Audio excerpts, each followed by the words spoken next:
বাংলাদেশের মুসলমানদেরকে হেনস্থা করবেন, মুসলিম আইনজীবীকে আপনি হত্যা করবেন, আর মুসলমানরা লেজ গুটিয়ে বসে থাকবে, এটা যদি আপনি মনে করেন তাহলে সবচাইতে বেশি ভুল করবেন। এজন্য আমাদের সোচ্চার থাকতে হবে, আমাদের সকলের বিপ্লবী হতে হবে, আমাদের সকলের কথা বলতে হবে। আমরা যদি সকলে এখন মনে মনে ভাবি, আমরা যদি চিন্তা করি, এখন দেশের যে অবস্থা, নিজেকে বাঁচিয়ে রাখার জন্য ঘরের ভিতরে আমরা লুকায়ে থাকি, নিজেকে বাঁচিয়ে রাখার জন্য এক একজনে আমরা ঘরের ভিতরে নিজেকে লুকায়ে রাখি। এই কথা যদি আমরা কেউ মনে মনে ভেবে থাকি, একজন মানুষও বাঁচতে পারবো না, একজন মানুষ আমরা বাঁচতে পারবো না। আর যদি মরার জন্য, ইসলামকে আল্লাহর জমিনে প্রতিষ্ঠা করার জন্য, আল্লাহর জমিনে তার দ্বীনকে স্থাপন করার জন্য যদি সকলে একবারেই কাফনের কাপড় মাথায় বেঁধে যদি রাস্তায় নেমে যায়, ইনশাআল্লাহ একজন মানুষও মৃত্যুবরণ করব না, এবং আল্লাহর জমিনে কালিমার পতাকা পতপত করে উঠবে। এজন্য আমরা কি ঘরে বসে থাকবো, নাকি আল্লাহর রাসূলের ইজ্জতের জন্য ঘর থেকে বের হয়ে যাব? বাইরে হতে পারবো না ইনশাআল্লাহ। এজন্য আমাদের সকলের বিপ্লব নিয়ে আগাতে হবে। এখন বিপ্লবটা আমাদের কেমন হয়েছে? আমার সন্তান গিয়েছে ইসলামের পক্ষে দু একটা কথা বলার জন্য, বাজারের ভিতরে সমাবেশ হচ্ছে, আমার সন্তান সমাবেশে গেছে, আমি আমার স্ত্রীকে ফোন দিয়ে বলছি, এই তোমার ছেলেকে দেখলাম অমুক জায়গায়, কেন গেছে? ওইখানে ওইটা ঘটছে, ওইখানে ঘটতে থাকুক। এটা মুনাফিকের আলামত। আমরা কি মুনাফিক হতে চাই, নাকি আবু বকরের মতন ইমানদার হতে চাই? এজন্য আমাদের কি করতে হবে? আমাদের লড়াই করতে হবে। আল্লাহর রাসূল সাল্লাল্লাহু আলাইহি ওয়াসাল্লাম আমাদেরকে শিক্ষা দিয়েছেন, যদি কোনো বেঈমানরা সোজা কথায়, সোজাভাবে যদি তারা না বোঝে, তাহলে তাদের জন্য তোমরা আঙ্গুলটা বেঁকা করো, কথাগুলো একটু বেঁকাভাবে বলো। তাও যদি না শোনে, ওদের বিরুদ্ধে ইসলামের পক্ষে তোমরা যুদ্ধে লিপ্ত হয়ে যাও। এজন্য আমাদের সোচ্চার থাকতে হবে। এই যে বর্তমানে দেখেন একটা ইস্যু দাঁড়ায় গেছে, ইসলামকে নষ্ট করা এবং দেশের ভিতরে অরাজকতা সৃষ্টি করার জন্য বাহির থেকে খুব গুটি চালানো হচ্ছে। এই সময় আমাদের প্রত্যেকটা মানুষের সোচ্চার থাকতে হবে কি হবে না? সকলের চোখ কান খোলা রাখতে হবে। আমরা চোখ কান খোলা রেখে যদি সামনের দিকে আগাইতে পারি, আল্লাহ তাআলা আমাদেরকে উত্তম ফয়সালা দিয়ে এবং ভালো কিছু দান করবেন। এজন্য আমরা রাজি আছি কি নাই? এখন আসুন আমরা একটু গরম হয়ে নেই আগে। লড়াইয়ের ওই ময়দানেতে যেতে তোমাকেই হবে, প্রয়োজনে সব জীবনটুকু আল্লাহর জমিনেই তুমি দেবে। বিপ্লব মানে জীবন দেয়া বসে থাকা নয়, সে কোনো দিন আসবে না রে করো যদি ভয়। বিপ্লব মানে জীবন দেয়া বসে থাকা নয়, সে কোনো দিন আসবে না রে করো যদি ভয়। আসবে বিজয় রক্ত আর জীবনের বিনিময়, আসবে বিজয় রক্ত আর জীবনের বিনিময়। বিপ্লব মানে জীবন দেয়া বসে থাকা নয়, সে কোনো দিন আসবে না রে করো যদি ভয়। আল্লাহর নবীর সাহাবী হযরতে ওমর রাদিয়াল্লাহু তাআলা আনহু, তিনি যখন ইসলাম গ্রহণ করলেন, ইসলাম গ্রহণ করার পর আল্লাহর নবী সাল্লাল্লাহু আলাইহি ওয়াসাল্লাম তিনি তার মাদ্রাসার ভিতরে বসা, দারুল আরকামের ভিতরে বসা সাহাবায়ে আজমাইন সকলের সঙ্গে কথা বলতেছেন। আল্লাহর রাসূল সাল্লাল্লাহু আলাইহি ওয়াসাল্লামকে সাহাবায়ে আজমাইন বলতেছেন, ইয়া রাসূলুল্লাহ, আপনার দরবারে ওমর খোলা তলোয়ার নিয়ে চলে আসছে, আপনাকে মনে হয় আঘাত করবে। ইয়া রাসূলুল্লাহ, আপনি হুকুম দিন, আমাদেরকে আপনি হুকুম দিন, আমরা ওমরকে জাহান্নামে পাঠায়া দেই। আল্লাহর নবী সাল্লাল্লাহু আলাইহি ওয়াসাল্লাম ডাক দিয়ে বলেন, ও আমার সাহাবীরা, আমি নবী, তোমরা নবী না। আমি যা জানি তোমরা তা জানো না। আমার কাছে ওহী নাজিল হয়, আমার কাছে আল্লাহর পক্ষ থেকে আগাম খবর জানানো হয়। আমি যা দেখেছি, আমি যা বুঝেছি তোমরা সেটা বোঝো নাই, ওমরকে আমার পর্যন্ত আসতে দাও। আল্লাহর নবী সাল্লাল্লাহু আলাইহি ওয়াসাল্লাম ওমরকে যখন সামনের দিকে আসতে বললেন, ওমর সামনের দিকে আসলেন। আসার পরে আল্লাহর নবীকে ডাক দিয়ে বললেন, ইয়া রাসূলুল্লাহ, আমি গত রাত থেকে ঘুমাইতে পারি না, কি যেন হয়েছে, দিলের ভিতরে শুধু আমার একটাই জপনা, মুহাম্মদ মুহাম্মদ। আল্লাহর নবী ডাক দিয়ে বললেন, ওমর এমন কি হয়েছে যে তোমার দিল জুড়ে শুধু মুহাম্মদ আর মুহাম্মদ? আল্লাহর নবীকে ওমর রাদিয়াল্লাহু তাআলা আনহু ডাক দিয়ে বলেন, তখনও ওমর মুসলমান হন নাই। আল্লাহর নবীকে ওমর বলেন, ইয়া রাসূলুল্লাহ, গত রাত্রে আমি যখন ঘুমায়াছিলাম, শেষ রাত্রের সময় আমার দিলের ভিতরে একটা ধাক্কা লাগে। কেন যেন একটা ধাক্কা লাগছে, বুকের ভিতরে চিনচিন করে ব্যথা উঠেছে। হঠাৎ করে আপনার নাম মনে পড়ে গেছে, আপনাকে কল্পনার ভিতরে নিয়ে আসছি। তারপর থেকে আমি আর ঘুমাইতে পারি নাই। সকালবেলা যখন আমাদের কাফেরদের মজলিসে মিটিংয়ের ভিতরে আমি গিয়েছি, মিটিংয়ের ভিতরে যাওয়ার পর ওইখানে সকলেই কথা বলেছে। আমাদের দলপতি যিনি আবু জাহেল, সেও কথা বলেছে। ওইখানে আমাদের পাশ হয়েছে যে মুহাম্মাদের মাথাটা এনে দিতে পারবে, ওই ব্যক্তিকে মক্কার ভিতরে সবচাইতে দামি দামি উপঢৌকন, দামি দামি পুরস্কারগুলো দেওয়া হবে। তখন আমিও দাঁড়াই গেলাম। এই মক্কার ভিতরে আমার চাইতে শক্তিশালী আর কেউ নাই, আমার সামনে দিয়ে কেউ মক্কার কোনো উপঢৌকন পুরস্কার নিয়ে যাইতে পারবে না। আমি দাঁড়ায় গেলাম, মুহাম্মাদের মাথাটা, মুহাম্মাদের কল্লাটা আমি ওমর নিয়ে আসবো। ইয়া রাসূলুল্লাহ, যখন এই কথা বললাম, বলার পর সকলেই একটু স্বস্তি পেল। স্বস্তি পাওয়ার পর বলে, ওমর তুমি পারবে। আমি তখন ওই জায়গা থেকে ছোটা শুরু করলাম। ছুটতে ছুটতে যখন আপনার দরবারের দিকে আসতে লাগলাম, পথে আপনার এক উম্মতের সাথে আমার দেখা। সে আমাকে বলে, ওমর কই যাও, ওমর কই যাও, ওমর কই যাও। আল্লাহর ওই বান্দাকে আমি বললাম, যাই মুহাম্মাদের কাছে। ও ওমর, কেন মুহাম্মাদের কাছে যাও? বলে, মুহাম্মাদের মাথাটা আমি আনতে চাই, মুহাম্মাদের কল্লাটা আনতে চাই।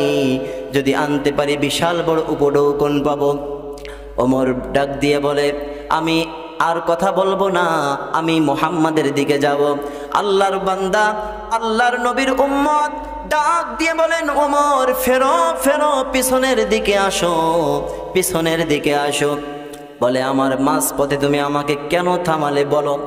ওমরকে ডাক দিয়ে বলে, তুমি মুহাম্মাদের কাছে যাওয়ার আগে তোমার ঘরকে আগে সামলাও, তোমার ঘরের পরিবর্তনটা আগে ঘটাও। ওমর ডাক দিয়ে বলে, তুমি আবার কেমন কথা বলছো? আমার ঘরকে কিভাবে সামলাবো? আমার ঘরকে কিভাবে সামলাবো আমাকে বুঝিয়ে বলো।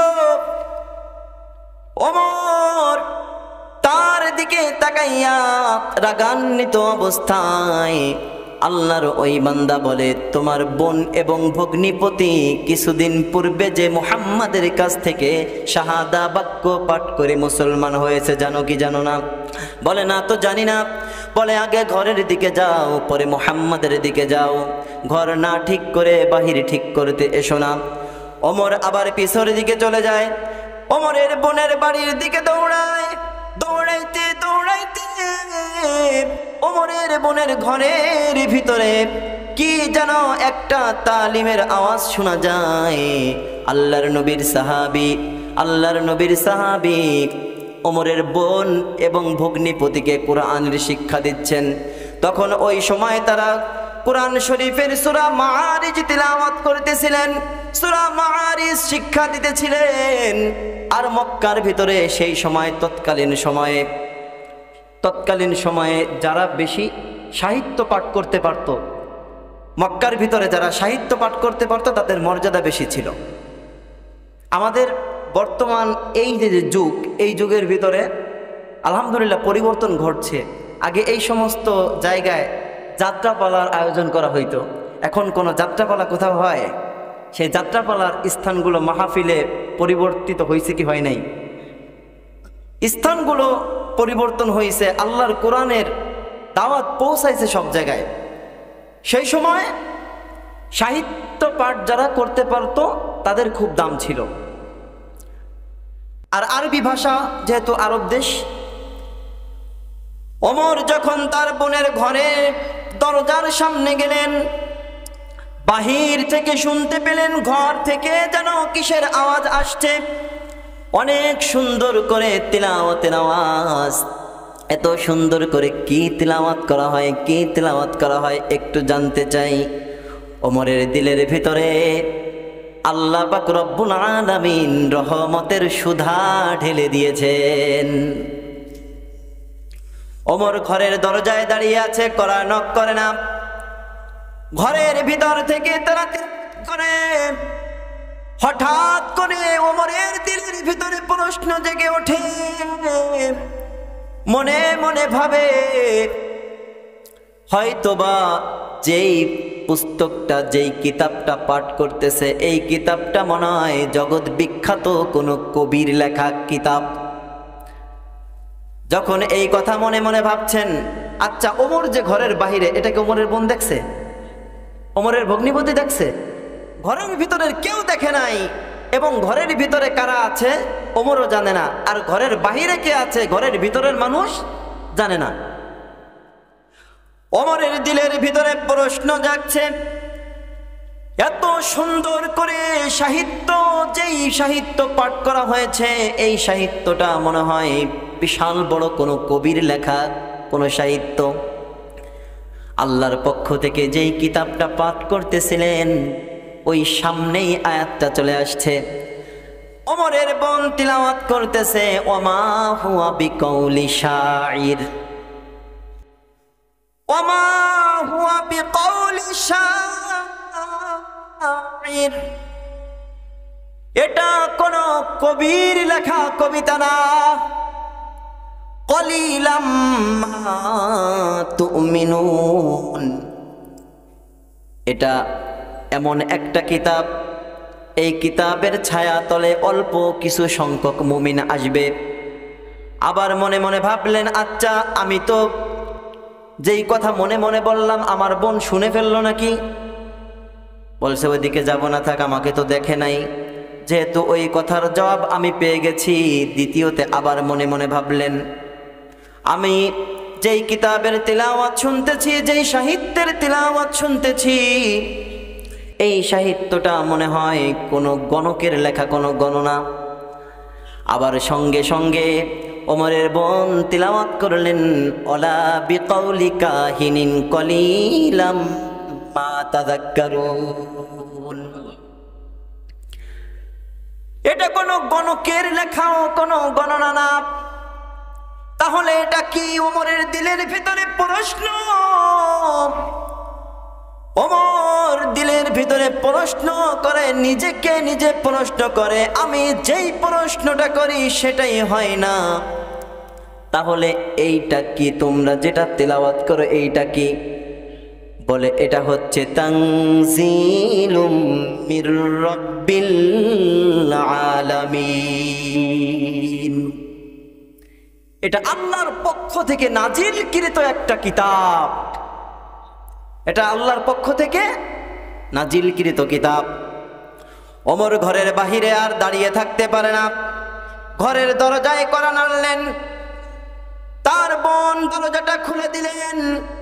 দরজা খুলে দেওয়ার সঙ্গে সঙ্গে বোনকে ডাক দিয়ে বললেন, ও বোন, তোমরা যেই কিতাবটা তিলাওয়াত করতেছিলে, যেই বইটা তিলাওয়াত করতেছিলে, এই বইটা আমার কাছে একটু দাও, আমি বইটা দেখতে চাই।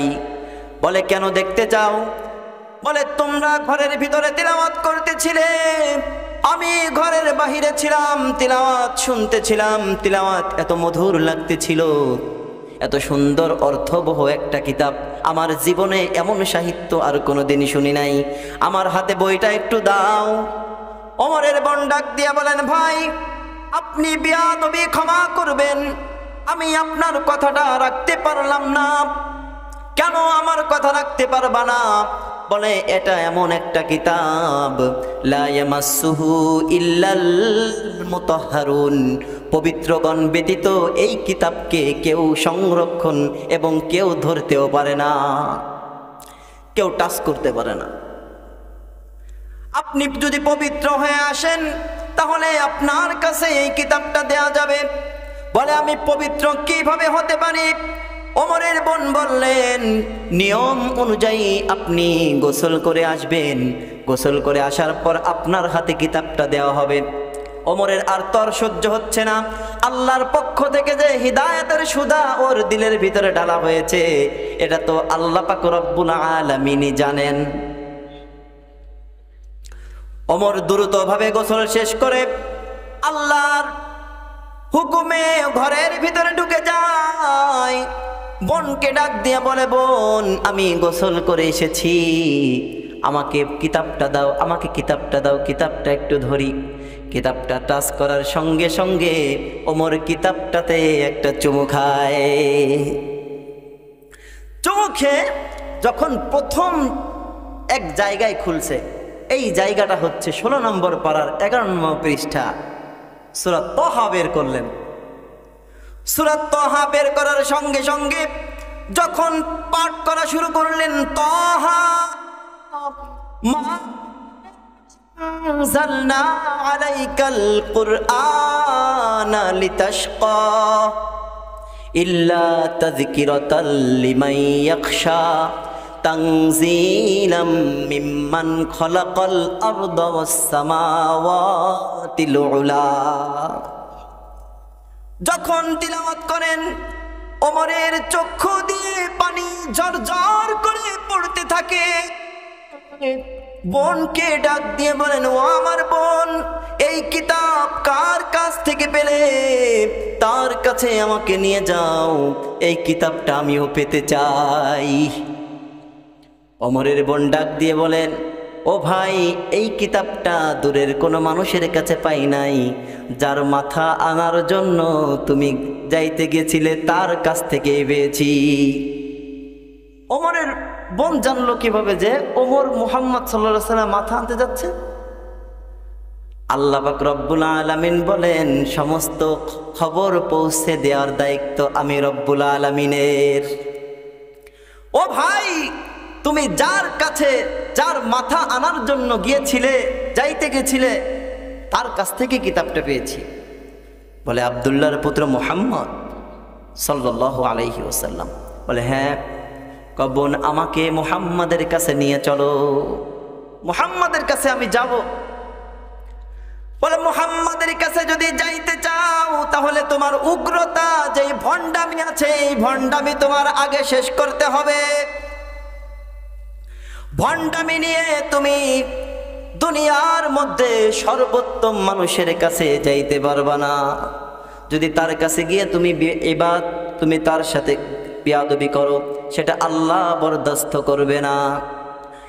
ওইখান থেকে আমাদের একটা শিক্ষা, মসজিদের কমিটিতে যখন আমরা প্রবেশ করতে যাই, মাদ্রাসার কমিটিতে যখন আমরা প্রবেশ করতে যাই, নিজেদের ভিতরে যদি কোনো ভণ্ডামি থেকে থাকে, এই ভণ্ডামিকে আগে দূর করে নিজেকে পরিপূর্ণভাবে শুদ্ধ করে মসজিদের ভিতরে নিজেকে উপস্থাপন করতে হবে।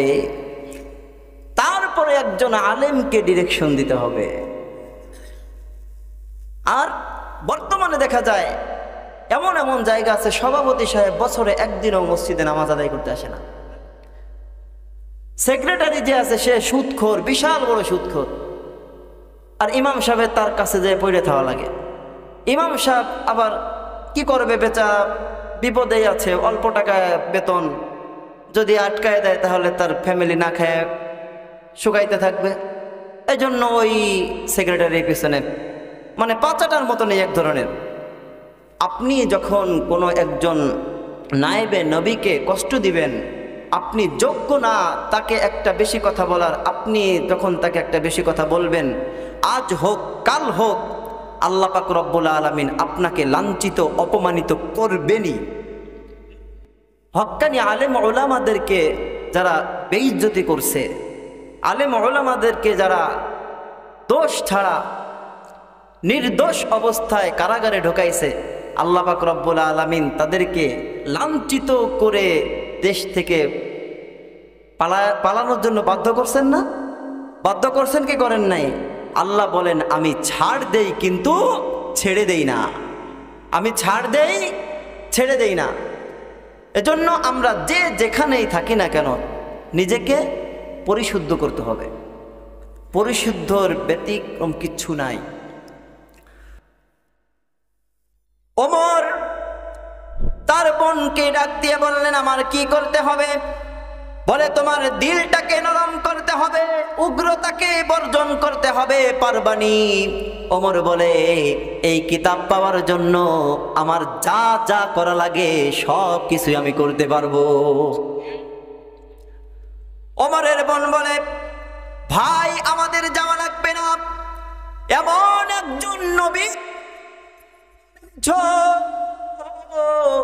এমন একজন নবীকে তুমি ভালোবেসেছো, তার কাছে যদি তুমি চলে যাও, তার কাছে গিয়ে যদি তোমার কথাগুলো তুমি বলো, ওই নবী তোমাকে নিচে বসিয়ে রাখবে না, তার বুকে স্থান দিয়ে দেবে। ওমর আবার ছোটা শুরু করলেন, ছুটতে ছুটতে আল্লাহর নবীর দরবারে চলে গেলেন। সাহাবায়ে আজমাইন বললেন ইয়া রাসূলুল্লাহ ওমরকে শেষ করে দেই। আল্লাহর নবী বলেন না, শেষ করো না, ওমরের জন্য আমি গত রাত্রে দোয়া করেছি, ওমরের জন্য গত রাত্রে আমি দোয়া করেছি। আমার মনে হয় আল্লাহ তাআলা দোয়া কবুল করছেন। ওমর তার ঘর থেকে বের হয়েছিল মুহাম্মদ সাল্লাল্লাহু আলাইহি ওয়াসাল্লামের কল্যাণ নেওয়ার জন্য। আর আল্লাহর নবীর সামনে গিয়ে বলেন ইয়া রাসূলুল্লাহ আপনার সামনে আমি এসেছি, আপনার সামনে আমি এসেছি আমার কল্যাণটা আপনাকে দেওয়ার জন্য। আল্লাহর নবী সাল্লাল্লাহু আলাইহি ওয়াসাল্লাম বলেন ওমর কি বলতে চাও খুলে বলো। বলেন ইয়া রাসূলুল্লাহ গতকাল রাত থেকে আমি একটু ঘুমাইতে পারি নাই, দিনটা উদাসীন অবস্থায় গিয়েছে, দিলটা নরম করবেন। ওমর ডাক দিয়ে বলেন ইয়া রাসূলুল্লাহ গত রাত্রে শেষ রাতের সময় আমার দিলের ভিতরে কেমন যেন আমার বুকের ভিতরে চিনচিন করে ব্যথা ওঠে। আল্লাহর নবী সাল্লাল্লাহু আলাইহি ওয়াসাল্লাম বলেন ওমর তারপরে কি হলো? ওমর ডাক দিয়ে বলেন সেই সময়ের পর থেকে আমার দিলের ভিতরে শুধু আপনার নাম, আপনার চেহারা ভেসে ওঠে। আল্লাহর নবী ডাক দিয়ে বলেন ওমর ওই সময় তোমার জন্য আমি মুহাম্মদুর রাসূলুল্লাহ দোয়া করেছিলাম। এবং আরেকটা, আমি যখন আমার বোন এবং ভগ্নিপতির বাড়ির সামনে গেলাম, ঘরের সামনে দাঁড়ায়া আমার মনের ভিতরে আমি প্রশ্ন করলাম নিজেকে, আর আমার বোন ভগ্নিপতি তো আমাকে দেখে নাই, এমন একটা কিতাব আমার বোন এবং ভগ্নিপতি পেয়েছে, আপনি দিয়েছেন। এই কিতাবের তিলাওয়াতের মাধ্যমে সমস্ত উত্তরগুলো আমি পেয়ে গেছি। আর যখন আমি পাক হয়ে এই কালামুল্লাহ শরীফটা হাতে নিলাম, আমি সূরা তাহা পাঠ করলাম। এত সুন্দর কথা মালায় সাজানো একটা কিতাব, এই কিতাবের প্রেমে পড়ে গেলাম। ইয়া রাসূলুল্লাহ আমার মনটা এখনো ছটফট করে, আমি নিজেকে কন্ট্রোল করতে পারতেছি না। ইয়া রাসূলুল্লাহ আপনার পায়ে আমাকে আশ্রয় দিবেননি? আল্লাহর নবী সাল্লাল্লাহু আলাইহি ওয়াসাল্লাম বলেন ওমর তোমার স্থান আমার পায়ে না, তোমার স্থান আমার বুকে। আল্লাহর নবী বুকে ওমরকে জড়ায় ধরলেন। ওমরকে জড়ায় ধরার পর বললেন ওমর পাঠ করো আশহাদু আল্লা ইলাহা ইল্লাল্লাহ ওয়া আশহাদু আন্না মুহাম্মাদান আবদুহু ওয়া রাসূলুহু। ওমর ইসলাম গ্রহণ করলেন। ইসলাম গ্রহণ করার পর এখন ওমর দাঁড়ায় গেছেন। ওই মজলিসের ভিতরে সাহাবায়ে আজমাইনও আছেন। সকলের সামনে দাঁড়ায় বলেন আমার নবী মুহাম্মদ, সবাই বলি সাল্লাল্লাহু আলাইহি ওয়াসাল্লাম, গোপনে অনেক দিন ইসলামের দাওয়াত দিচ্ছে, এখন থেকে আর গোপনে ইসলামের দাওয়াত হবে না। ওমর ইসলামের সুশীতল ছায়াতলে এসেছে, ওমর ইসলামের ছায়াতলে এসেছে, এখন ইসলামের দাওয়াত হবে প্রকাশ্যে। যদি কোনো কাফের বেঈমান আমাদের এই দাওয়াতকে রুখতে বলে, আমাদের বিপক্ষে কেউ যদি রুখে দাঁড়ায়, তাহলে আমরা তাকেই কতল করে ফেলবো। বলেন সুবহানাল্লাহ। এজন্য দেখেন, সমাজের ভিতরে ইসলামের পথে যারা একটু উঁচু শ্রেণীর আছেন, তারা যদি ইসলামের একটা কথা বলে, সাধারণ একজন মানুষকে যদি ডাক দিয়ে বলেন, ভাই নামাজের টাইম হয়েছে, আপনাদের এলাকার মনে করেন যিনি চেয়ারম্যান কিংবা মেম্বার যারা আছেন, সম্মানিত ব্যক্তি না, ইন্ডা গিয়ে যদি বলে, ভাই নামাজের সময় হয়েছে, চলো নামাজ পড়তে যাই, 5 জন মানুষ থাকলে তার ভিতরে 4 জন যাবে, যাবে কে যাবে না? আর ওই 5 জনের 6 জনের ভিতরে যদি একজন একবারে দিন মজুর গরিব মানুষ, সে যদি বলে নামাজের আজান দেওয়ার পর ভাই চলেন নামাজ পড়ে আসি, তখন ওই লোকটাকে বলবে, তোমার কাম তুমি যাই করো গে, আমরা পরে দেখবান। তোমার কাম তুমি গিয়ে করো, আমরা পরে দেখবানে। আল্লাহর নবী সাল্লাল্লাহু আলাইহি ওয়াসাল্লাম এই বিষয়টা বুঝতে পেরে আল্লাহর কাছে 2 জন ব্যক্তির একজন ব্যক্তিকে চাইছেন, আল্লাহ হয় আপনি আমার ইসলামের জন্য আবু বকরকে, ইসলামের জন্য ওমরকে কিংবা আবু জাহেলকে দেন। ইয়া রাব্বুল আলামিন, এই 2 জনের একজনকে যদি আপনি দিয়ে দেন, তাহলে ইসলামের দাওয়াত দেওয়া আমার জন্য সহজ হয়ে যাবে। আল্লাহর কাছে বললেন, দাও খোদা দাও আমায় আবার ওমর দারাজ দিল, দাও খোদা দাও আমায় আবার ওমর দারাজ দিল, দাওয়ালির মতো সেনানি আলির মতো সেনানি জাগাতে নিখিল, দাও খোদা দাও আমায় আবার ওমর দারাজ দিল, হামজাকে দাও ঘরে ঘরে জীবন ওয়াকাতরে, আবার কাবা ভাঙতে এলে, আবার কাবা ভাঙতে এলে, পাঠাওয়া বাবিল, দাও খোদা দাও আমায় আবার ওমর দারাজ দিল। এরকম ভালোবাসা আমরা চাই না? ওমরের মতন ভালোবাসা আল্লাহর রাসূলের জন্য, আল্লাহর নবীর জন্য আমাদের এইরকম ভালোবাসা দিলের ভিতর আছে কি নাই? এজন্য আমাদের ঘরের কোণে বসে থাকলে চলবে না, আমাদের দুনিয়াটাকে বুঝতে হবে, দুনিয়াটা বুঝে দুনিয়াতে চলতে হবে। ইসলাম কোন দিকে আগাচ্ছে আর ইসলামকে কোন দিকে নিয়ে যাচ্ছে, এই ইসলামকে রক্ষা করার দায়িত্ব আপনার আমার, আমাদের সকলের, শুধু হুজুরদের না। এজন্য যদি আল্লাহর নবী সাল্লাল্লাহু আলাইহি ওয়াসাল্লামের আদর্শকে আমরা ধরে রাখতে পারি, আল্লাহর নবী সাল্লাল্লাহু আলাইহি ওয়াসাল্লামের আদর্শ যদি আমাদের দিলের ভিতরে থাকে, দিলের ভিতরে স্থান দিতে পারি, তাহলে আপনার জন্য আমার জন্য সহজ হবে। আল্লাহর নবীর ভালোবাসার বিকল্প কোনো কিছুই নাই।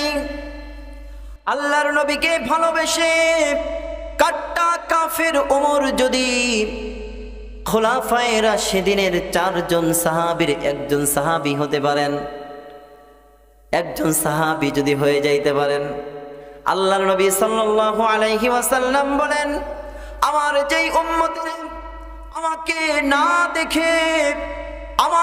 না দেখে আমার উপরে যারা বিশ্বাস স্থাপন করে, আমার সুন্নতকে যারা আঁকড়ে ধরবে, আমার যেই আমার উপরে যেই কোরআন নাজিল করা হয়েছে এই কোরআন অনুযায়ী যাদের জিন্দেগিকে চালাবে তারা এমন সুসংবাদ তাদেরকে আমি দান করে দেই, তাদেরকে আমি সুসংবাদ জানায় দেই কিয়ামতের দিন যখন আল্লাহ তাআলা আমাকে জান্নাতের চাবি দিয়ে দিবেন, চাবি দেওয়ার পর যখন ওই জান্নাতের গেটটা আমি খুলব, জান্নাতের গেটটা খোলার সঙ্গে সঙ্গে জান্নাতের দরজায় জান্নাতের যেই পাহারাদার আছে ওই পাহারাদার ফেরেশতার নাম হচ্ছে রিদওয়ান।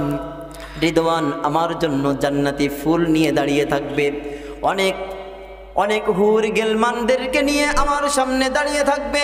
আমাকে বলা হবে আহলান সাহলান, আহলান সাহলান, হে মুহাম্মদ প্রবেশ করেন প্রবেশ করেন।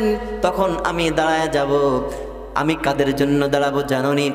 আমার যেই উম্মতেরা আমার ইতাআত করবে, আমার হাদিস অনুযায়ী চলবে, আমার সুন্নতকে যারা আঁকড়ে ধরবে, আমার সুন্নতের অনুসরণ যারা করবে, আমার উপরে যেই কিতাবকে নাজিল করা হয়েছে এই কিতাবকে যারা অনুসরণ করবে, এই কিতাব অনুযায়ী যারা তাদের জিন্দেগিকে চালাবে, ওই সমস্ত আল্লাহর বান্দাদেরকে, ওই সমস্ত আমার উম্মতদেরকে না নিয়ে আমি মুহাম্মাদুর রাসূলুল্লাহ জান্নাতে প্রবেশ করব না। আল্লাহর নবী সাল্লাল্লাহু আলাইহি ওয়াসাল্লাম বলেন, আমার যেই সমস্ত উম্মতেরা আমাকে না দেখে আমার প্রতি ঈমান আনবে, ওই সমস্ত উম্মতদের ব্যাপারে আমার একটা ঘোষণা, আমার সাহাবীরা হাসরের ময়দানে যেই স্থানে থাকবে ওই স্থানে আমার ওই উম্মতদেরও জায়গা হবে। আমরা কি সাহাবীদের সঙ্গে কিয়ামতের দিনে একসাথে উঠতে চাই না? উঠতে চাই কি চাই না? তাহলে কি আল্লাহ রাসূলের ভালোবাসার কোনো বিকল্প আছে? আল্লাহ রাসূল সাল্লাল্লাহু আলাইহি ওয়াসাল্লামকে ভালোবেসে সোনার মানুষ হয়ে গেলেন ওমর।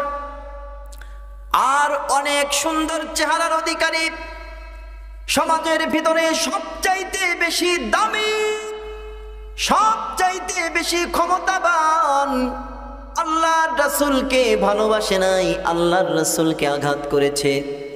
কিয়ামত পর্যন্ত লাঞ্ছিত অবস্থায়, যতদিন পর্যন্ত কিয়ামত না হবে ততদিন পর্যন্ত সে লাঞ্ছিত অবস্থাতেই থাকবে।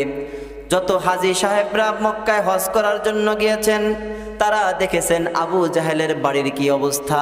আবু জাহেল আল্লাহর রাসূল সাল্লাল্লাহু আলাইহি ওয়াসাল্লামকে ভালোবাসে নাই, আল্লাহর রাসূলের বিপক্ষে গিয়েছে, আল্লাহ পাক রব্বুল আলামিন তাকে অপমানিত করে দিয়েছেন। আর আল্লাহর রাসূলকে ভালোবেসেছেন আফ্রিকার কালো একজন গোলাম, আফ্রিকার কালো একজন গোলাম যার সুন্দর চেহারা ছিল না, যাকে দেখতে ভালো দেখা যাইতো না, চেহারা একবারে কুৎসিত। আল্লাহর নবী যখন তাকে দাওয়াত দিলেন, বললেন ভাই বিলাল, এমন একজন আল্লাহ আছে যার প্রতি ঈমান আনতে হবে তোমারও আমারও। যদি ঈমান আনো তাহলে আল্লাহ পাক রব্বুল আলামিন তোমাকে সুবিশাল এবং সুসজ্জিত জান্নাত দান করবেন। বেলাল ডাক দিয়ে বলেন, ওই আল্লাহকে? বলে, ওই আল্লাহ এমন একজন আল্লাহ, সে হচ্ছে তোমার মালিক, আমার মালিক। ও বিলাল, ওই মালিককে যদি সব সময় তোমার দিলের ভিতরে স্মরণ রাখো, বেলাল জেনে রাখো দুনিয়াতে কোনো কষ্ট তোমার হবে না। বেলাল আল্লাহর নবী সাল্লাল্লাহু আলাইহি ওয়াসাল্লামকে ডাক দিয়ে বলেন, ও মুহাম্মদ, আমি তো দুনিয়াতে একজনের গোলাম, আমার মালিক যে উমাইয়া এটা তুমিও জানো, আমিও জানি, মক্কার সকল মানুষে জানে। আমার এই মালিকের উপর দিয়ে আবার কোনো মালিক আসেনি। বেলালকে আল্লাহর নবী সাল্লাল্লাহু আলাইহি ওয়াসাল্লাম ডাক দিয়ে বলেন, বেলাল, ও বেলাল, তোমার মালিক যে উমাইয়া, উমাইয়ার পিতা এখনো জীবিত আসেনি? বলে, না, উমাইয়ার পিতা তো জীবিত নাই। বলে, উমাইয়ার পিতার যেই পিতা ছিল সে কি জীবিত আসেনি? বলে, সে তো জীবিত নাই। বলে, সে তাহলে তোমার মালিক হয় কিভাবে? যিনি মালিক হবেন, যিনি খোদা হবেন, তিনি তো কখনো মৃত্যুবরণ করবে না। ও বেলাল, তোমার মালিক উমাইয়া সে কি ঘুমায় নাকি? বলে হ্যাঁ, আমার মালিক তো ঘুমায়। বলে ও বেলাল, তোমার মালিক উমাইয়া সে কি খানা খায় নাকি? বলে হ্যাঁ, আমার মালিক তো খানা খায়। আল্লাহ নবী সাল্লাল্লাহু আলাইহি ওয়াসাল্লাম বলেন, মালিক তো হবেন তিনি, যিনি কখনো ঘুমাবেন না। তার বান্দার জন্য, তার বান্দার জন্য, তার গোলামের জন্য সর্বদাই জেগে থাকবেন। কখন তার গোলাম ডাক দেয় আল্লাহ বলে, বিলালকে ডাক দিয়ে বলেন, ও বিলাল, তুমি আল্লাহর প্রতি মানানো। বিলাল বলেন, মুহাম্মদ, আপনার কথাগুলো আমার ভালো লেগেছে, আপনার কথাগুলো আমার দিলকে হিট করেছে। আমি কিভাবে সামনের দিকে আগাইতে পারি? আমি যেহেতু একজনের গোলাম অবস্থায় আছি। বিলালকে আল্লাহর নবী ডাক দিয়ে বললেন, বিলালকে আল্লাহর নবী ডাক দিয়ে বলেন, বেলাল, তুমি গোপন অবস্থাতে ঈমান আনতে পারো, ঈমান গোপন ভাবে রাখবে। আল্লাহর নবী সাল্লাল্লাহু আলাইহি ওয়াসাল্লাম বলেন, বেলাল, তুমি মুসলমান হয়ে যাও, আর এই অবস্থাতে তুমি যদি মৃত্যুবরণ করো, তাহলে আল্লাহ তাআলা তোমাকে সুবিশাল সুউচ্চ মাকামে জান্নাত দান করবেন। বেলাল রাদিয়াল্লাহু তাআলা আনহু বললেন, ইয়া রাসূলুল্লাহ, আমাকে পড়ায়া দেন লা ইলাহা ইল্লাল্লাহ। বেলালকে যখন লা ইলাহা ইল্লাল্লাহ পড়ায়া দেওয়া হয়, তখন বেলাল মুসলমান হয়ে যায়। মুসলমান হয়ে যাওয়ার পর সর্বদাই যখন উমাইয়ার কাজ করে, উমাইয়ার কাজ করার সময় সব সময় আল্লাহর নামের জিকির দিলের ভিতরে বেলালের আছে কি নাই? আহাদ আহাদ বলে ডাকতে থাকে। বেলাল আহাদ আহাদ বলে আল্লাহর নামের জিকির করে। এমন সময় উমাইয়া ডাক দিলেন, বেলাল, আমার কাছে আয়, আমার কাছে আয়। উমাইয়ার কাছে গেছে। আশিক এবং মাশুকের ভিতরে আলাদা একটা প্রেম হয়ে গেছে। এমন একটা প্রেম হয়েছে আল্লাহর সঙ্গে বেলালের। উমাইয়ার সামনে গেছে, এটা তার স্মরণ নাই, আল্লাহর নামের জিকির করতেছে বেলাল। উমাইয়া ডাক দিয়ে বলে, তুই কার নামের জিকির করস, কাকে ডাকস? উমাইয়াকে বেলাল ডাক দিয়ে বলেন, আমি এমন একজন আল্লাহকে ডাকি, ও মালিক, সে আপনার মালিক, আমারও মালিক। এই বিশ্ব ভূমণ্ডের ভিতরে যাহা কিছু আছে, সমস্ত কিছু জিনিস সৃষ্টি করেছেন তিনি কে? বেলালের কথা শুনে বলে, উমাইয়া বেলালকে বলতেছে, বেলাল, তোর সিদ্ধান্তকে পরিবর্তন কর, তা না হলে তোকে আমি মৃত্যুদণ্ড দেব। বেলাল ডাক দিয়ে বলেন, আমি এই নামের ভিতরে এত মজা পেয়েছি, এত মজা পেয়েছি, আজও পর্যন্ত এত মজা কোনো নামের ভিতরে আমি পাই নাই, কোনো গানের ভিতরে পাই নাই, কোনো কিছুর ভিতরে পাই নাই। এই নাম উচ্চারণ করার জন্য যদি আমার মৃত্যু হয়ে যায়, আমার কোনো অবজেকশন নাই, আপনি আমাকে মেরে ফেলতে পারেন। আল্লাহ পাক রব্বুল আলামিন বলেন, আমি যাকে সাহায্য করি, আমি যাকে দুনিয়াতে সম্মান দেই, পৃথিবীর সব মানুষ যদি তার বিপক্ষে এসে তাকে যদি নিচের দিকে নামাইতে চায়, তাকে কোনোদিন নামাইতে পারবে না। আর আমি রব্বুল আলামিন যাকে অপমানিত করি, যাকে লাঞ্ছিত করি, পৃথিবীর সকল মানুষ যদি তাকে সম্মান দিতে চায়, সম্মান দিতে পারবেনি? পারবে? সাল্লাল্লাহু আলাইহি ওয়াসাল্লামকে মহব্বত করলেন, সোনার মানুষ হয়ে গেলেন। এত মহব্বত করার জন্য আল্লাহ পাক রব্বুল আলামিন যখন তার নবীকে মেরাজে নিলেন, মেরাজে গেলেন মুহাম্মদুর রাসূলুল্লাহ সাল্লাল্লাহু আলাইহি ওয়াসাল্লাম, জান্নাত পরিদর্শন করলেন। জান্নাতের ভিতর থেকে কিসের যেন আওয়াজ শোনা যায়, কে যেন হাঁটতেছে, কে যেন হাঁটতেছে। আল্লাহর নবী জিবরাইল আলাইহিস সালামকে ডাক দিয়ে বলেন, ভাই জিবরাইল, আল্লাহ না বলছে আমার আগে কেউ জান্নাতে প্রবেশ করবে না, তাহলে জান্নাতের ভিতরে কে হাঁটে? আল্লাহ না বলছে আমার আগে জান্নাতে কেউ আসবে না, তাহলে আমি আমার কানের ভিতরে আওয়াজ পাই কে যেন জান্নাতের ভিতরে হাঁটতেছে। আল্লাহর নবী সাল্লাল্লাহু আলাইহি ওয়াসাল্লামকে জিবরাইল আলাইহিস সালাম ডাক দিয়ে বলেন, ইয়া রাসূলুল্লাহ, হাঁটাটা কার হাঁটার মতো মনে হয়? যে হাঁটতেছে, যার হাঁটার আওয়াজটা আপনি পান, এটা আপনার খুব পরিচিত এবং কাছের একজন মানুষ। বলেন সুবহানাল্লাহ। আল্লাহর নবী সাল্লাল্লাহু আলাইহি ওয়াসাল্লাম জিবরাইল সালাতু ওয়াস সালামকে ডাক দিয়ে বলেন, ও জিবরাইল, হাঁটার শব্দে মনে হয় আমার সাহাবী বিলাল ছাড়া আর কেউ না। আল্লাহর নবীকে জিবরাইল আলাইহিস সালাম ডাক দিয়ে বলেন, ইয়া রাসূলুল্লাহ, আপনার সাহাবী বিলালের প্রতি আল্লাহ তাআলা এতটা খুশি হয়েছেন, আপনার সাহাবী বিলাল দুনিয়াতে হাঁটা চলা করে, আর ওই আওয়াজটা জান্নাতের ভিতরে আল্লাহ পৌঁছায়া দেয়। বিলাল দুনিয়াতে হাঁটে ঠিকই, কিন্তু এই আওয়াজটা আল্লাহ জান্নাতে পৌঁছায় দেয়।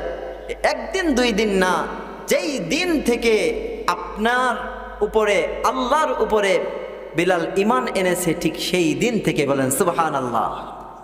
কালো মানুষ আল্লাহর নবীকে ভালোবাসছে, সোনার মানুষে পরিবর্তন হয়েছে না? হয়েছে কি হয় নাই? আর সবচাইতে সুদর্শন, সবচাইতে বেশি ভালো চেহারা তৎকালীন সময় আল্লাহর নবী সাল্লাল্লাহু আলাইহি ওয়াসাল্লামের পরেই সে ছিল আবু জাহেল। ওর চেহারাটা এত সুন্দর ছিল, আল্লাহর নবীকে নবী বলে মানে নাই, অপমানিত করেছে। আল্লাহ পাক রব্বুল আলামিন তাকে বেইজ্জতি করছে কি করে নাই? বেইজ্জতি করছে কি করে নাই? আপনাদের এই যে গ্রাম, এটা ঝাটুর দিয়া না? ঝাটুর দিয়া গ্রাম। এই ঝাটুর দিয়া গ্রামের ভিতরে আবু জাহেল নামে কেউ আছে না? ফরিদপুর জেলার ভিতরে আছে, পুরো বাংলাদেশের ভিতরে আছে, পুরো পৃথিবীর ভিতরে কেউ আছে আবু জাহেল? বিলাল নাম করে কোনো মানুষের নাম আসেনি। আল্লাহ তাআলা সম্মান দেন কাকে? আল্লাহ তাআলা তাকেই সম্মান দেন যে তার হাবিবকে ভালোবাসেন। আল্লাহর নবী সাল্লাল্লাহু আলাইহি ওয়াসাল্লামকে ঘুমের ভিতরে দেখতে চান কে কে? হাত তুলে আল্লাহকে দেখান। আমরা সবাই দেখতে চাই না? আসুন হাত নামাই। কিভাবে আল্লাহর নবী সাল্লাল্লাহু আলাইহি ওয়াসাল্লামকে আমরা দেখতে পারবো? আজকে আমরা এই সবকটুকু নিয়ে যাব বাড়িতে। সব কিছু তো আমরা রেখেই যাই। আল্লাহ রাসূলকে দেখার জন্য দিল কাঁদে না আমাদের সকলের? কাঁদে কি কাঁদে না? নাকি মাহফিলের প্যান্ডেলের ভিতরে আসতে হুজুর জিজ্ঞাসা করছে, এখন না বললেই নয়, তাই একটু বললাম, কাঁদে নাকি? সবচাইতে বেশি দুরূদ শরীফের আমল আমাদের করতে হবে। সবচাইতে বেশি কিসের আমল করতে হবে আমাদের? দুরূদ শরীফের আমল যদি আপনি আমি করি, তাহলে আল্লাহ পাক রব্বুল আলামিন ওই মহাপুরুষ মহামানব তার দেখা আপনাকে আমাকে দিবেন। যে সময় থাকবো না, যে সময় ফ্রি থাকবো, সেই সময় দুরূদ শরীফের আমল করতে পারবো না ইনশাআল্লাহ। আল্লাহর নবী মুহাম্মদুর রাসূলুল্লাহ সাল্লাল্লাহু আলাইহি ওয়াসাল্লাম মেরাজ থেকে ফিরে আসলেন। ফিরে আসার পর বিলালকে ডাক দিয়ে বললেন, বিলাল, এমন কি আমল তুমি করো আল্লাহ তাআলা জান্নাতের ভিতরে তোমার পায়ের আওয়াজ পৌঁছায়া দেয়? বিলাল, আমাকে একটু বলো। বলেন, ইয়া রাসূলুল্লাহ, আপনি তো সব কিছুই জানেন, আল্লাহ আপনাকে সব কিছুই জানান। আল্লাহর নবী সাল্লাল্লাহু আলাইহি ওয়াসাল্লাম বলেন, ও বিলাল, আমি তো আলিমুল গায়ব না, আল্লাহ সব কিছুই আমাকে তো জানাই নাই, আল্লাহ যেটা জানাই সেটা আমি জানি। বলো কি এমন আমল তোমার আছে? আল্লাহর নবী সাল্লাল্লাহু আলাইহি ওয়াসাল্লামকে বিলাল ডাক দিয়ে বলেন, ইয়া রাসূলুল্লাহ, আমার তেমন কোনো আমল নাই। আমি যখনই আপনার নাম শুনি মানুষের কাছে এবং আপনাকে যখনই আমি দেখি, তখন আপনার নামের উপরে আমি দুরূদ পাঠ করি, এবং যখন আমি ওযু করি, ওযু করার পরে আপনার নামের দুরূদ পাঠ করি, আপনার উপরে আমি দুরূদ পাঠ করি, আর সর্বদাই ওযু অবস্থায় থাকতে চাই। আল্লাহর নবী সাল্লাল্লাহু আলাইহি ওয়াসাল্লাম দিয়ে বলেন, বিলাল, আমাকে আল্লাহ মেরাজে নিয়েছেন, মেরাজে আমি গিয়েছি, আমি রহমাতুল লিল আলামিন, সমস্ত রহমতের চাইতে বেশি রহমত আমার কাছে। ও বিলাল, আমি জান্নাতের ভিতরে তোমার পায়ের আওয়াজ পেয়েছি। বেলাল, তোমার কাছে আমি মুহাম্মাদুর রাসূলুল্লাহ অনুরোধ করতেছি, যে আমলগুলো তুমি করতেছো এই আমলগুলো কোনোদিনও ছেড়ে দিও না। দুরূদ শরীফের আমল আমরা করতে পারবো না? রহমাতুল লিল আলামিনকে দেখতে মন চায় না আমাদের? আল্লাহ নবীকে দেখতে মন চায় না? যখন আল্লাহ নবীর সিরাতের কথা, আল্লাহ নবীর সুরতের কথা যখন শুনি, শামাইলে তিরমিজি যখন পাঠ করা হয়, যখন পাঠ করি, দিলটা একবার নরম হয়ে যায়, আর মনে হয় আল্লাহ রাসূলকে যদি সরাসরি দেখতে পাইতাম তাহলে মনে হয় মিলে যাইত।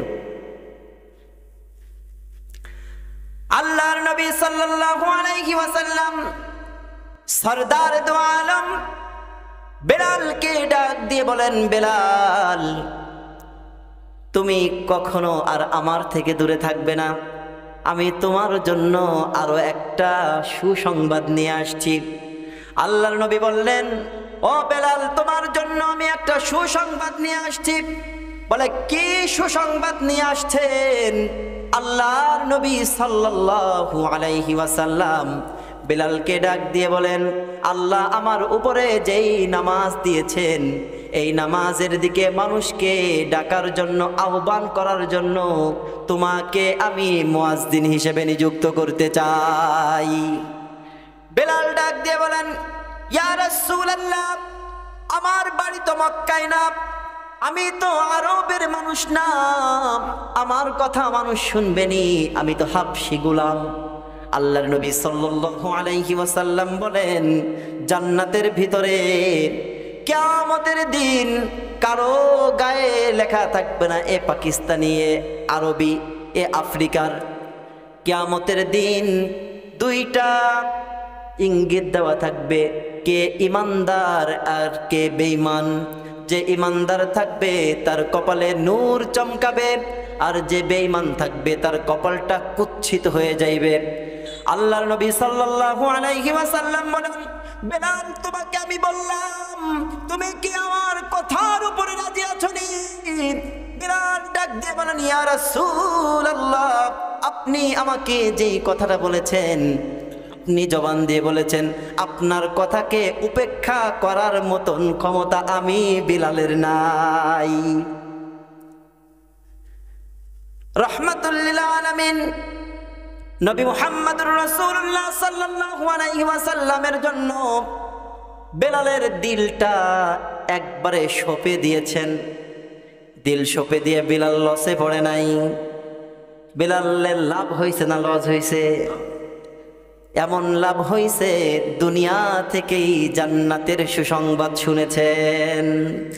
রাহমাতুল লিল আলামিন নবী, রাহমাতুল লিল আলামিন নবী, কোরআনে প্রমাণ। আশিক বিনে কে বুঝিবে আমার দয়াল নবীর শান। আশিক বিনে কে বুঝিবে আমার দয়াল নবীর শান। রহমাতুল লিল আলামিন নবী, রহমাতুল লিল আলামিন নবী, কোরআনে প্রমাণ। আশিক বিনে কে বুঝিবে দয়াল নবীর শান। আশিক বিনে কে বুঝিবে দয়াল নবীর শান। নবী আমার মদিনার বুলবুল,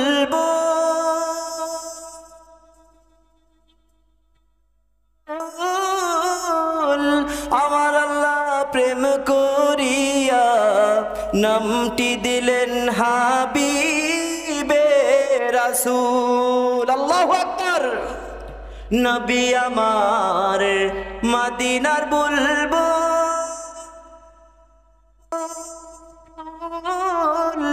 আমার আল্লাহ প্রেম করিয়া নামটি দিলেন হাবিবে রাসূল।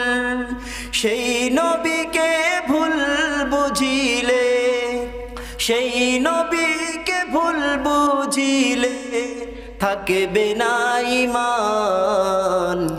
আশিক বিনে কে বুঝিবে দয়াল নবীর শান। আশিক বিনে কে বুঝিবে দয়াল নবীর শান। আল্লাহ নবীর আশিক হতে চাই কি চাই না? চাই কি চাই না? কে কে চাই? আল্লাহকে হাত তুলে দেখাই। যখন আল্লাহর নবীর ইজ্জতের বিপক্ষে কোনো প্রকার স্লোগান দেবে, তখন কি আমরা কি আল্লাহ রাসূলের পক্ষে রাস্তায় নামতে পারবো কি পারবো না? পারবো কি পারবো না? ঘরের ভিতরে বসে থাকবো? বাঁচার জন্য এক একজন করে পালাবো? হাত নামাই। বাঁচার জন্য যদি, শুরুতেই বলেছি, বাঁচার জন্য যদি আমরা এক একজন করে পালিয়ে থাকি, আমরা কেউই বাঁচতে পারবো না। আর যদি মরার জন্য, আল্লাহর দ্বীনকে জমিনে প্রতিষ্ঠা করার জন্য কাফনের কাপড় মাথায় বেঁধে যদি আমরা ময়দানে নেমে যাই, ইনশাআল্লাহ আমরা একজনও মরব না। আল্লাহর জমিনে আল্লাহর দ্বীনের পতাকা পথ পথ করে উড়বে। বিশ্বাস হয় না? বিশ্বাস হয় কি হয় না? এজন্য বুকের তাজা রক্ত ঢেলে দিতে হয়েছে। ইসলাম এমনি এমনি আসে নাই। অন্ধকার যুগে নবী মুহাম্মদুর রাসূলুল্লাহ সাল্লাল্লাহু আলাইহি ওয়াসাল্লামের ইসলামের দাওয়াত দিয়ে, কোরআনের দাওয়াত দিয়ে, কোরআনের ছোঁয়ায় ওই অন্ধকার যুগটাকে সোনার যুগ বানাইছেন।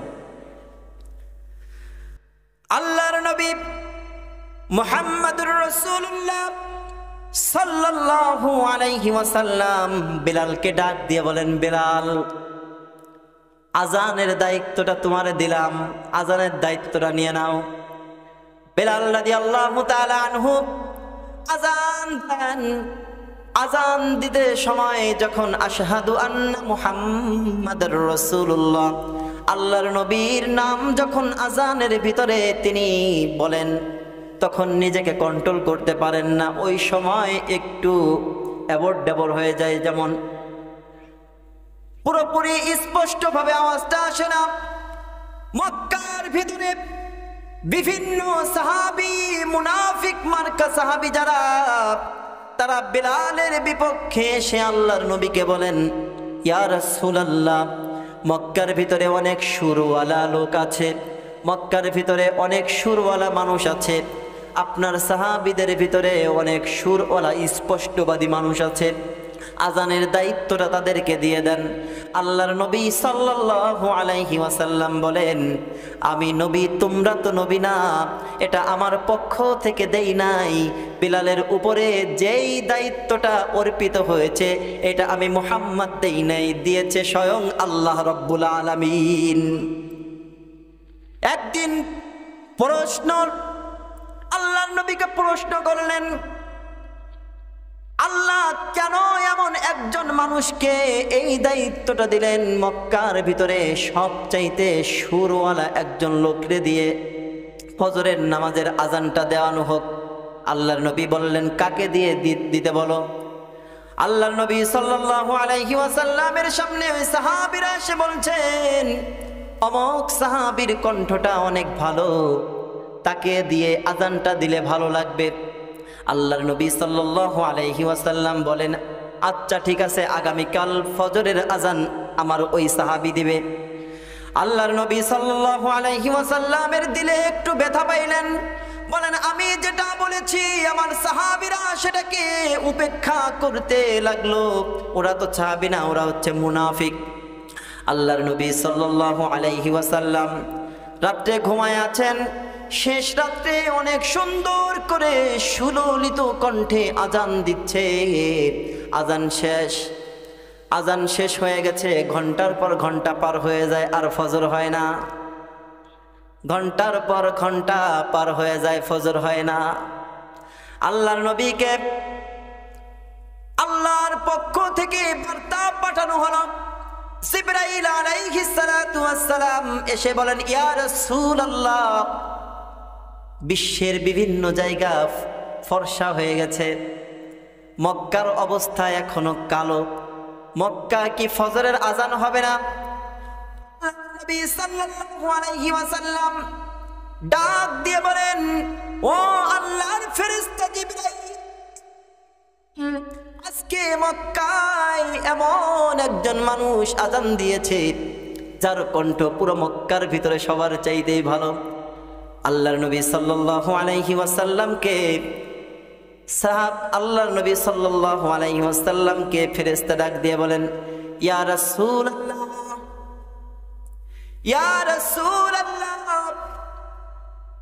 যত সুরওয়ালা মানুষ আজান দেখ না কেন, বেলাল যদি মক্কার ভিতরে আজান না দেয়, বেলাল যদি মদিনায় আজান না দেয়, তাহলে আমাদের বাইতুল মামুরে ঘন্টাটা পড়ে না, আমাদের আসমানে ঘন্টাটা বাজে না। আসমানের ঘন্টাটা না বাজলে মক্কায় সূর্য উদিত হয় না। ইয়া রাসূলুল্লাহ, যেই সুরওয়ালা মানুষকে আপনি আজান দিতে বলেছেন ও দিয়েছে দেখ, কিন্তু আপনি জেনে নেন আল্লাহ আমাকে আপনার কাছে পাঠানোর একটাই কারণ, আজ থেকে কিয়ামত পর্যন্ত যদি বিলাল আজান না দেয় তাহলেও সূর্য আর কিয়ামত পর্যন্ত উঠবে না। সাল্লাল্লাহু আলাইহি ওয়াসাল্লাম যায়েদকে ডাক দিলেন, বললেন, যায়েদ যাও বিলালকে ডাক দিয়ে নিয়ে আসো। বিলালকে আল্লাহর নবীর কাছে ডাকা হলো। আল্লাহর নবী সাল্লাল্লাহু আলাইহি ওয়াসাল্লাম ডাক দিয়ে বলেন, বিলাল, তুমি আজকে মক্কায় আজান দাও নাই, আমার কলিজায় অনেক কষ্ট রে বিলাল, ও বিলাল, কলিজায় অনেক কষ্ট, আল্লাহ সহ্য করতে পারে নাই। আল্লাহ বার্তাবাহক পাঠিয়েছেন, ফেরেশতা পাঠিয়েছেন।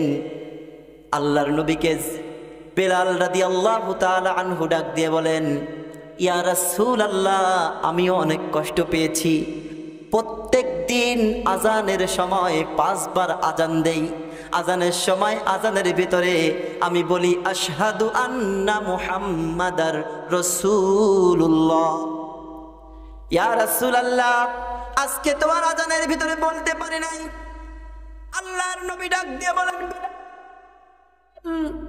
ফজরের ওয়াক্ত তো চলে যায় নাই, আমার কাছে খবর এসেছেন, আল্লাহ খবর পাঠিয়েছেন, তুমি যতক্ষণ পর্যন্ত আজান না দিবা ততক্ষণ পর্যন্ত মক্কায় আর সূর্য উঠবে না। আল্লাহর নবী বললেন, বেলাল আজান দাও, আজান দাও। বেলাল আজান দেওয়া শুরু করলেন।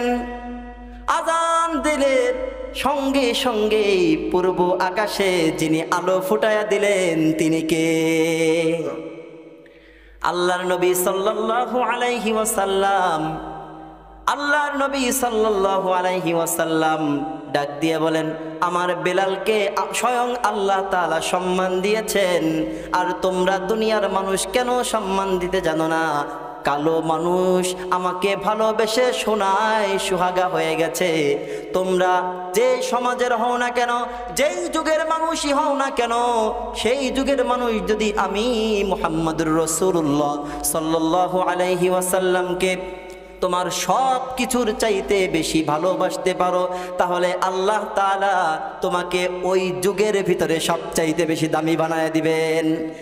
আল্লাহ নবীর ভালোবাসা আমাদের কার কার ভিতরে আছে? হাত তুলে আল্লাহকে দেখাই। আছে না আমাদের? লিল্লাহে তাকবীর, লিল্লাহে তাকবীর। হাত নামাই। যখনই যে সময় আমাদের ডাক আসবে, আল্লাহর নবীর বিপক্ষে যদি কোনো প্রকার কোনো নাস্তিক যদি কথা বলে, তখন আমরা তাদের বিপক্ষে সোচ্চার হয়ে দাঁড়াতে পারবো না ইনশাআল্লাহ। আল্লাহ তাআলা আমাদের সকলকে তৌফিক দান করেন। যেই কথাগুলো বললাম, যদি কারোর অন্তরে হিট লেগে থাকে আপনারা ক্ষমা সুন্দর দৃষ্টিতে দেখবেন, আর এর উপরে আল্লাহ আমল করার তৌফিক দান করেন। সকলে বলে আমিন। ওয়া আখিরু দাওয়ানা আনিল হামদুলিল্লাহি রাব্বিল আলামিন। আসসালামু আলাইকুম ওয়া রাহমাতুল্লাহ।